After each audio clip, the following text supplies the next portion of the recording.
এটি কুমিল্লা জেলার মুরাদনগরে অবস্থিত উপজেলা স্বাস্থ্য কমপ্লেক্সের চিত্র।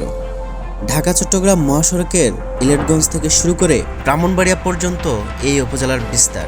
বিশাল এই আয়তনের উপজেলার জনসংখ্যা প্রায় 5 লক্ষাধিকেরও অধিক। 5 থেকে 7 লাখ মানুষের চিকিৎসা নিতে আসতে হয় এই হসপিটালে। হসপিটালের পরিবেশ দেখে বোঝার উপায় নেই এটিকে আসলে হসপিটাল নাকি কোনো শৌচাগার। কথা হলো, বিশাল আয়তনের জনবহুল উপজেলার স্বাস্থ্য কমপ্লেক্সের এমন বেহাল দশা কেন? আছে কি কোনো জবাব? হসপিটালের পরিবেশ আর রোগীদের উপস্থিতি বলে দেয় এখানের ম্যানেজমেন্টের উদাসীনতার কথা। পর্যাপ্ত চিকিৎসক এবং জনবলের অভাবেই এরকম পরিস্থিতিতে পড়তে হচ্ছে সাধারণ নাগরিকদের। চিকিৎসা নিতে আসা রোগীদের পড়তে হচ্ছে নানা বিড়ম্বনায়।